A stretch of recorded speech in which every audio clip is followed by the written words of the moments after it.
Okay, sorry about that. Tonight on the Hot House, we aim to make you feel, if not material, at least a little bit excited. Yes, well, tonight we're talking swinging and definitely not the playground stuff. We get into training with chips and beer for our gut barging competition, and we meet the man who can help you have an affair. All this, and of course, backed by popular demand, it's bikini time.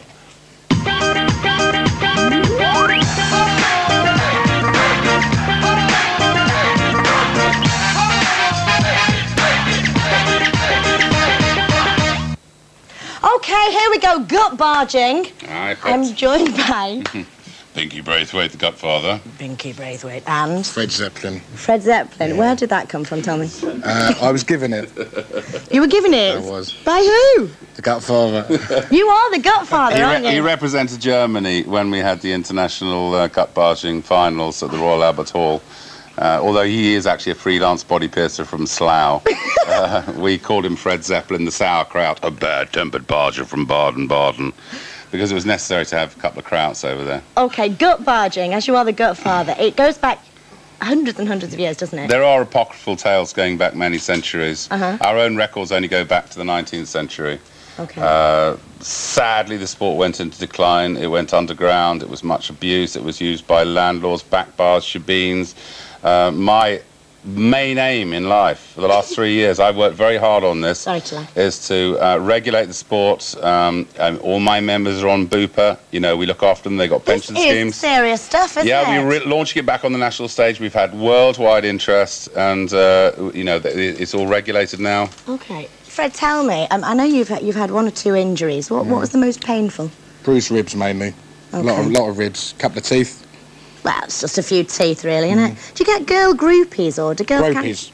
Gropies. Yeah, gropies. I'm not surprised with figures like this. It's surprising how much a girl loves a man with a little bit of this, you know. I love a man with it, maybe not as much. Are you from Manchester, then? Well, I'm from Liverpool, actually. Are you a Catholic? Catholic? No, I'm not a Catholic. Anyway, I don't know what we're talking about here. I'll stop flirting, naughty boy. OK, well, listen, tell me, is it really, really important to have a big gut?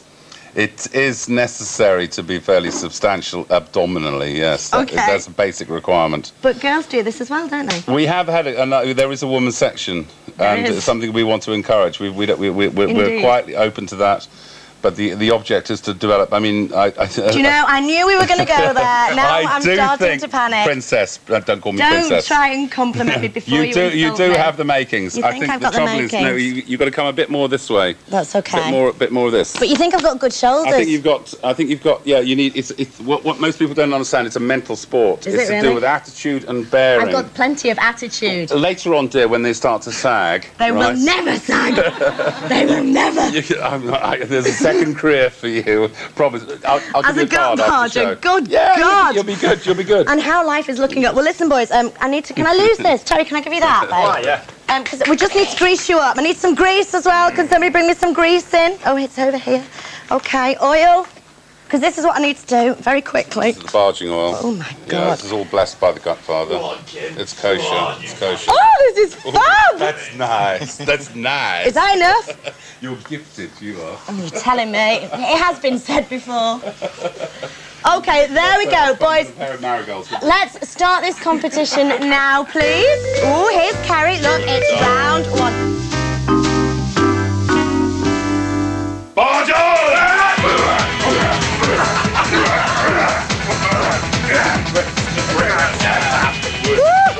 Watch it. Yeah, you used your hands then. It was, as the referee, I'm a dirty barger. You were a dirty barger indeed. Was there a name for that move or anything?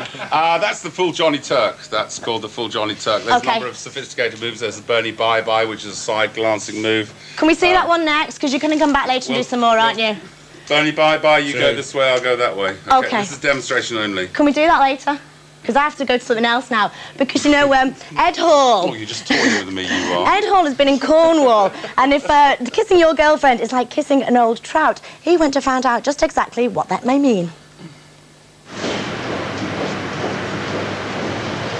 This is apparently a mackerel. So what we're going to do today is say that if you lick the back of a mackerel, it's healthy for you. Now, the German scientist today, Heinz-Harald Frentzen, has said that the mackerel is good for you, but not the contents, the outside of the mackerel. All I want you to do, Duncan, if you can, is just gently lick the back of that mackerel. Well, you've got to touch that with your just bit of the tongue there. Done so.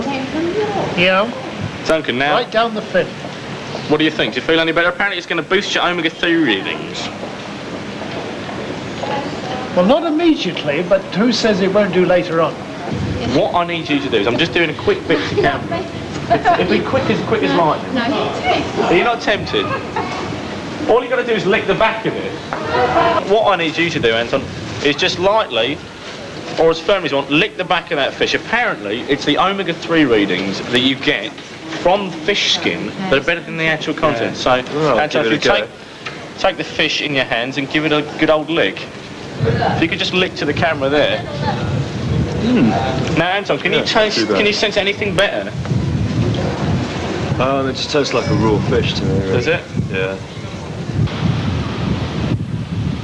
Here's some more old people. What do you call them? Oh, I'm called Terry. Harry what? Terry Nutkins. Nutkins? Terry Nutkins. It's a stupid name, I know. That's a nice name, isn't it? Nutkins. Terry Nutkins. It's a very friendly name, isn't it? Who's he then? He looked very severe. That's Peter. Peter, yeah. Peter Purvis, that one. Peter the camera, yeah. Peter Purvis and Terry Nutkins. Are you going to lick that? Are you going to lick that mackerel? Mike, no. What I need you. No, look. I will lick the back of the mackerel. Here. Okay. I don't believe in the story myself. I don't know why I'm doing it. Well, there you are. I mean, it's all gone horribly wrong, I think, for Terry Nutkins today. All right. Can't answer, not as much. Okay, Lewis, get your mouth right round it. Beautiful. Yeah. Lewis, let it go now. Come on. Oh, look at that. And would you believe his next question was your place or mine? There you go. Anyway, that's our Ed out in Cornwall, but now something a bit more serious. I suppose it's a subject which crops up from time to time on daytime television, and I always watch avidly whenever it does. Yes, we're talking about swinging, and I've got 3 swingers with us here.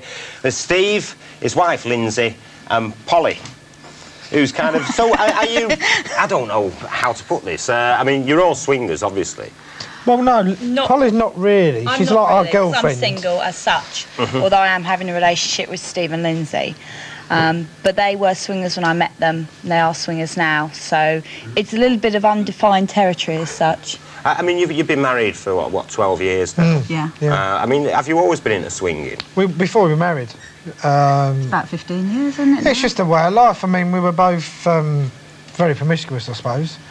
And Lindsay was modelling when I met her, so everyone had seen her, and, you know, it was a case of, like, putting up with that or getting the amp all the time. So, you know, rather than getting, you know, angry, jealous, whatever, it was a case of like you come to terms with that, and then you just come to terms with how you feel about sex in general. You know, it's like, well, if you might see somebody, you're going to have sex with them, and what you're going to do? Finish your marriage or relationship just to have sex? Don't get me wrong, I'm all for getting someone to join in instead. But, Polly, how did you meet Steve and Lindsay? Actually on a television show. I was running Club for Swingers, and obviously they were on there because they were swingers, and it was just, we just got on really well the minute we met, and it just went from there. We've been on holiday together, we go out together. It's just a really nice, fun thing. There's no pressure involved, there's no hassle, there's no, I'm allowed to go off and do my own thing, but they are there for me when I need them. What happens at these swinging parties? Depends, doesn't it? Because I've been to ones with these two where nothing's happened. Yeah. I've been sat there going, this is it. I've been to ordinary parties where there's a lot more happened. Yeah. But it's there if you want it. You can have sex if you want it. The whole the whole idea is it's much more relaxed, isn't it? Yeah. You haven't got some guy looking at somebody else's girlfriend, so there's a big fight because everybody's there, and if somebody wants to look at you, it's not a big deal. So there's no tension, which is what I like. You can wear something, you know, if in clubs nowadays, if you wear, I mean, I've seen some girls coming out of clubs nowadays, and you wouldn't wear that in a swinging party, you know, what they do and don't wear. But there's a much more relaxed atmosphere, I would say. Did you ever get anybody at these parties who's walking around on their own at the end of the night? Sort of like Billy No Mates. You do get some people, don't you? We tend to avoid parties where they let single guys in. No, but I mean, because his wife's gone off with another couple or whatever. Well, that usually happens. Yeah, anyway. Sometimes it's because there's a lot of guys. Women usually end up all together anyway. Barry, do you mind? I mean, to be fair, fellas can't go on as long as women do, and if you speak for yourself here. Oh no.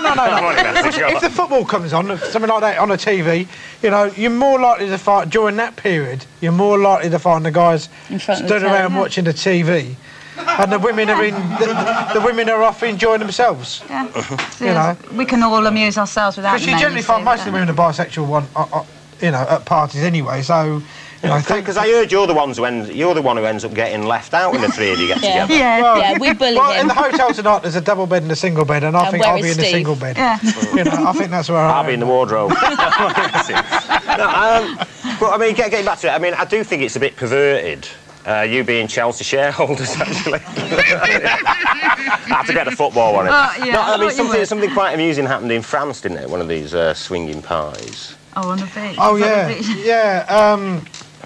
Well, they're into voyeurism in a big way in France. We were down at Cap d'Agde, which is a nature's resort, and to the far end of there, a lot of swingers congregate, and there's a big area in the sand dunes which is cleared, and they probably mill around about 3,000 people, and it's like a small amphitheatre. They sit around watching, and we were performing, and I was in the midst of everything going on, and the girl popped up a little bit, and I slipped out of it, and my condom slipped inside, and it looked like a little flam. My dick was floating around like that. That was it. End of procedure. Everyone was laughing.